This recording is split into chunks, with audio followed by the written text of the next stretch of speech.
Vendredi 31 octobre 2025, bonsoir chers tous et bienvenue à cette édition consacrée à l'actualité panafricaine et internationale.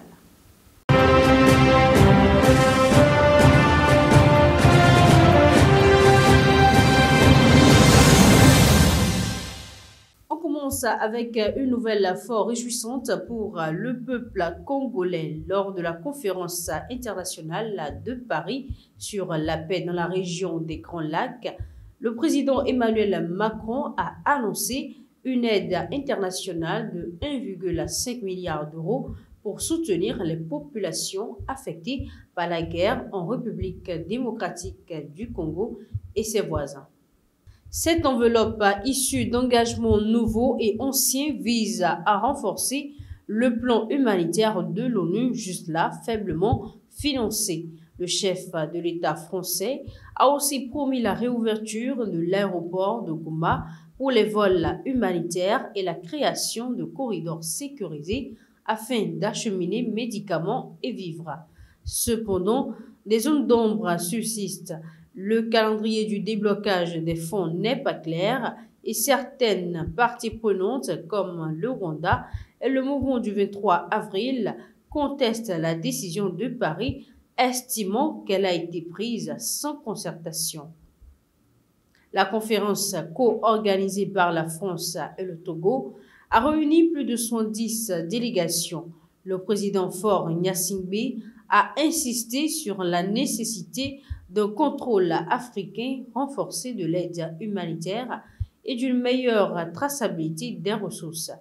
Malgré les incertitudes, l'événement a permis de remettre la crise congolaise au centre des priorités internationales, tout en parlant des actions concrètes sur le terrain pour soulager les civils. En République centrafricaine, la Cour pénale CPS a ouvert le 30 octobre à Bangui son 5e procès relatif aux violences de 2014 dans la région de Gadzi, notamment à Gwen et Djomo.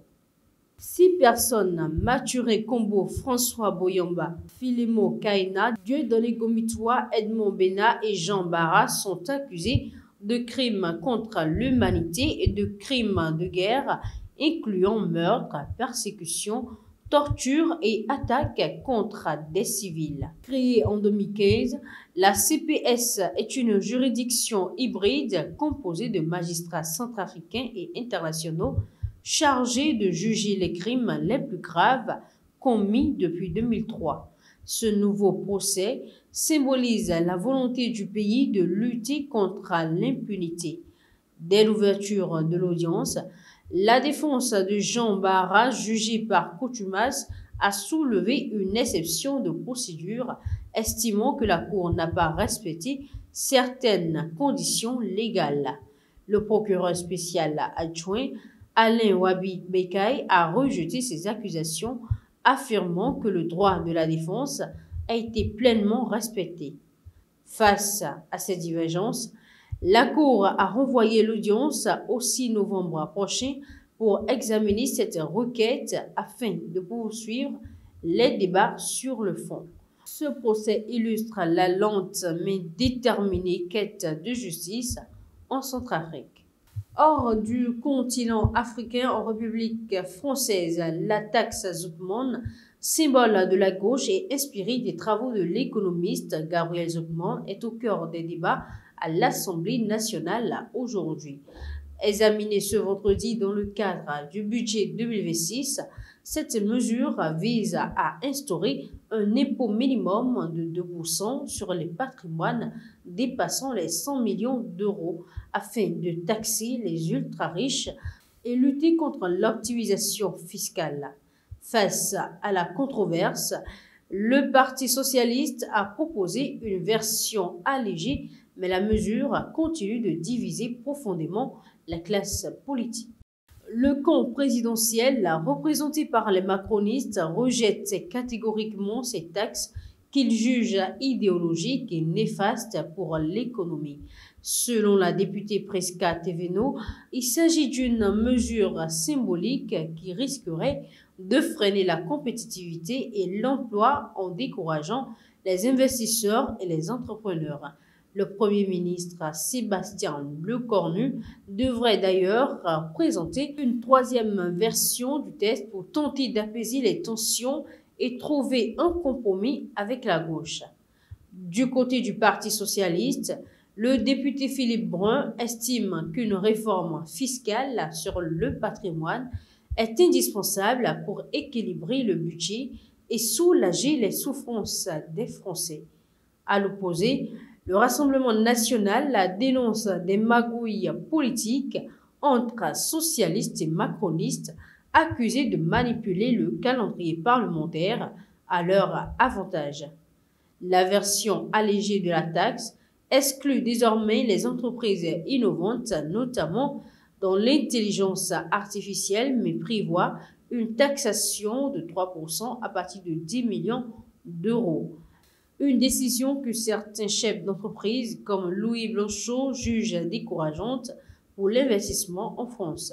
Enfin, plusieurs experts fiscaux alertent sur la possible inconstitutionnalité du dispositif qui pourrait être considéré comme un impôt confiscatoire portant le taux global d'imposition à plus de 70%. Même sa version modérée, la taxe ne rapporterait qu'environ 10 milliards d'euros, loin des 25 milliards initialement espérés. Cap sur le Pentagone. À présent, aux États-Unis, l'administration de Donald Trump prévoit une réduction sans précédent du nombre de réfugiés admis sur le territoire américain. Selon une note officielle de la Maison-Blanche publiée récemment, le quota annuel passerait de 125 000 à seulement 7 000 réfugiés pour l'année fiscale 2026, soit une baisse historique et radicale. Cette décision s'inscrit dans la continuité de la politique migratoire très sélective, très restrictive du président républicain, marquée par la chasse aux sans-papiers et le durcissement des contrôles frontaliers et les limitations de visa. La Maison-Blanche justifie cette mesure en évoquant des préoccupations humanitaires et l'intérêt national sans apporter davantage d'explications. Toutefois, la répartition annoncée des places suscite la controverse. Les Afrikaners, c'est-à-dire les Sud-Africains blancs, descendants de colons européens, seront prioritairement parmi les bénéficiaires. Le gouvernement américain affirme vouloir protéger les populations qu'il considère comme victimes de discrimination illégale dans leur pays d'origine. Donald Trump défend depuis plusieurs mois cette thèse, affirmant que les Afrikaners subissent des persécutions en Afrique du Sud. En mai dernier, il a même diffusé une vidéo de propagande sur ce sujet lors de la visite du président sud-africain Cyril Ramaphosa à Washington. Ce contenu, jugé trompeur et dépourvu de sources fiables, a pourtant renforcé sa position. Les organisations de défense des droits humains dénoncent vigoureusement cette politique qu'elles jugent discriminatoire et sélective. Elles craignent qu'en favorisant une population blanche, l'administration américaine tourne le dos à d'autres groupes véritablement menacés, soit femmes afghanes, dissidents vénézuéliens, chrétiens et minorités religieuses persécutées. Pour elles, cette décision marque un recul moral et humanitaire majeur pour un pays historiquement perçu comme une terre d'asile. C'est tout pour l'info du jour. Merci de nous avoir suivis. Agréable suite de journée à tous.